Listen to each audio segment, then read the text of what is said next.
नमस्कार. आपल्या हॅबिट सिरीजच्या 5व्या सिरीजचं म्हणजे सवयीचं नाव आहे ते म्हणजे स्ट्रेस घेऊ नका.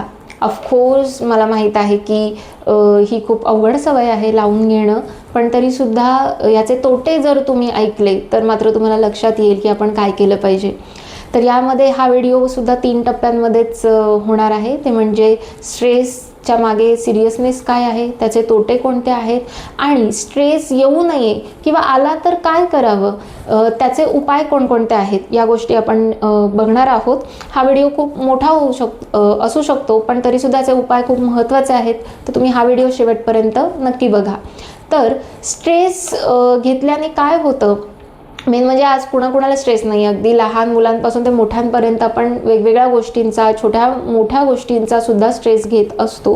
कुणाची काही परिस्थिती असते किंवा कुणाला काही टार्गेट पूर्ण करायचं असतं, कुणाला काही जॉब असतात, कुणाला अगदी खाण्यापासून ते घालण्यापर्यंतच्या गोष्टींचा स्ट्रेस असतो. सो अनेक कारणं आहेत स्ट्रेसची, पण त्या स्ट्रेसचा आपल्यावर काय परिणाम होतो. काही स्वभावांमध्येच काही लोक खूप स्ट्रेस घेत असतात किंवा काहींना पटकन राग येत असतो, त्यामुळे ते स्ट्रेस घेत असतात, अँझायटी होत असते.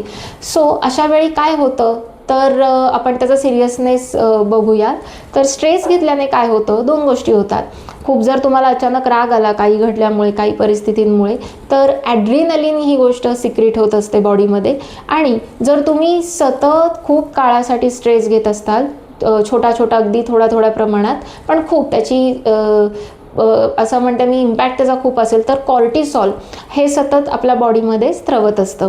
तर ॲड्रिनलिनमुळे काय होतं, तुमचा फ्लाईट आणि फाईट मोड हा पटकन त्वरित ॲक्टिवेट होतो बॉडीमधला. म्हणजे काय होतं, एकतर तुमचं ब्लड प्रेशर वाढतं, दुसरी गोष्ट म्हणजे ब्लड स्ट्रीममध्ये शुगर लेवल पटकन वाढवली जाते, कारण तुम्ही फाईट, एकतर लढा किंवा पळून जा या गोष्टीमध्ये येता स्ट्रेस घेतल्यामुळे.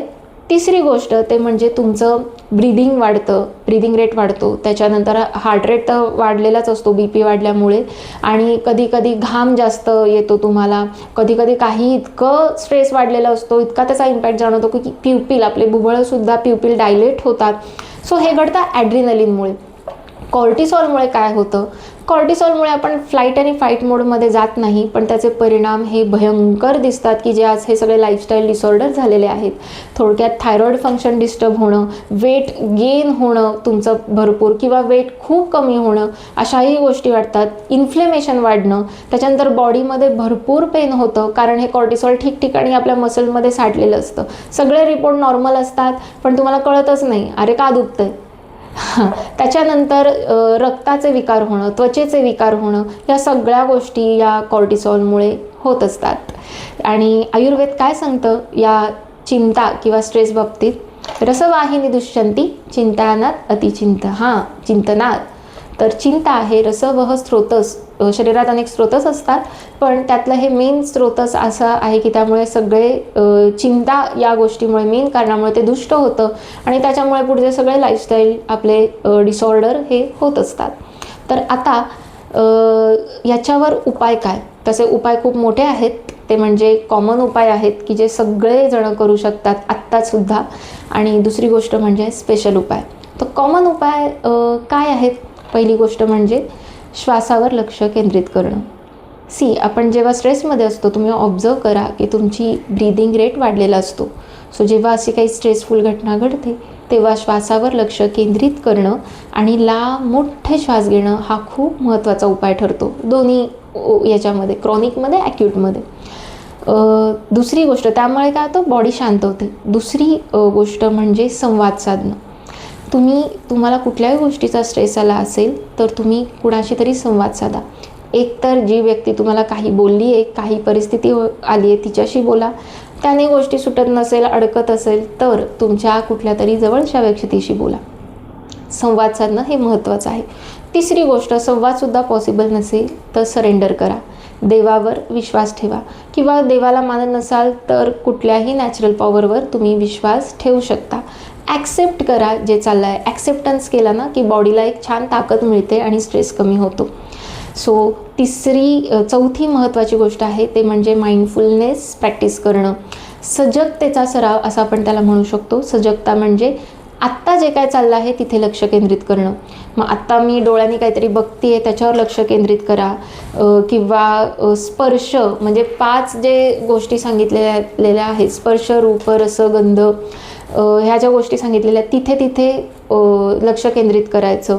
श्वासावर, वासावर, रूप म्हणजे बघण्यावर, कुठल्याही चित्राकडे तुम्ही लक्ष केंद्रित करू शकता. आणि याच्यात बऱ्याच गोष्टी आहेत माइंडफुलनेस प्रॅक्टिसबाबत, त्याच्यावर एक वेगळा व्हिडिओ होऊ शकतो. त्याच्यानंतर 5वी एक गोष्ट महत्त्वाची आहे ते म्हणजे व्यायाम करणं रोजच्या रोज, ज्याच्यामुळे तुमच्या वाढलेल्या शरीरातल्या कॉर्टिसॉल लेवल या कमी होऊ शकतात. मोकळ्या हवेत चालण्यामुळे तुमच्या या लेवल कमी होतात, मूड स्विंग्स तुमचे कमी होतात. सो तुम्ही व्यायाम आणि छान चालणं, डान्स करणं या गोष्टी तुम्ही करू शकता. क्रॉनिक गोष्टींसाठी या व्यायामाचा, चालण्याचा खूप उपयोग होतो. त्याच्यानंतर अशा बऱ्याच गोष्टी आहेत. आणि आता स्पेशल उपायांकडे आपण वळूयात, ते म्हणजे छानपैकी कुठल्या तरी काउन्सिलरची मदत घेणं. त्याच्यानंतर तुम्ही सायकोलॉजिस्टची मदत, तुम्हाला जर खूप त्रास होत असेल, पॅनिक अटॅक्स येत असतील, डिप्रेशनमध्ये जात असतात, तुम्ही काउन्सिलरची, सायकोलॉजिस्टची मदत नक्की घेऊ शकता. त्याच्यामध्ये कुठलाही कमीपणा नाही आहे. आपल्याकडे सुद्धा वेदारंभ मल्टीस्पेशालिटी आयुर्वेदमध्ये आपण काउन्सिलिंग करतो. तर तुम्ही नक्की तुम्हाला कुठलाही प्रॉब्लेम असेल तर तुम्ही नक्की मला DM मेसेज करू शकता. त्याच्यानंतर तुम्हाला जर वाटत असेल की मी अशा परिस्थितींशी कसं काही सामना करावा, किंवा माइंडफुलनेस सराव, किंवा नार्सिस्टिक पर्सनॅलिटीशी कसं काय वागावं, बोलावं, काय करावं, हे करू शकता. तर याच्यावर आपण एक वेगळी सिरीज नक्की करू शकतो, तसं मला सांगा. 7वा महत्त्वाचा उपाय आहे ते म्हणजे स्वतः करता होणं. करता होणं म्हणजे काय? आत्ता काही जी परिस्थिती उद्भवली आहे त्यात मी काय करू शकते किंवा शकतो, कुठल्या गोष्टींनी माझा स्ट्रेस कमी होईल, कुठले असे सोल्युशन आहे या परिस्थितीवर मात करण्यासाठी, काय अशा गोष्टी आहेत, तर तो स्वतः तुम्हाला करता व्हायचा आहे. त्यामुळे तुमचा स्ट्रेस कमी होईल. शेवटी मी इतकंच म्हणेल, लाईफ हे खूप शॉर्ट नाही आहे, खूप मोठं आहे आयुष्य, पण ते भराभर चाललं आहे. सो प्रत्येक दिवस खूप छान एन्जॉय करा. तुम्हाला जर कुठले व्हिडिओज हवे असतील, कशावर माहिती हवी असेल तर मला नक्की सांगा. आपण त्याची एक वेगळी सिरीज करूया. जे काही मी या व्हिडिओमध्ये नवीन शब्द वापरले त्याबद्दल मला तुम्ही कमेंट करू शकता की याबद्दल आम्हाला जास्त माहिती हवी आहे. त्याच्यावर आपण नक्की हे व्हिडिओज बनवू. पण स्ट्रेस घेऊ नका, त्याचे फायदे, त्याचे तोटे खूप भयंकर आहेत. सो आज मी एवढंच सांगून थांबेल. आणि आयुष्य खूप छान आहे, छान जगा, आनंदी राहा आणि वास्तवात, वर्तमानात जगा. धन्यवाद.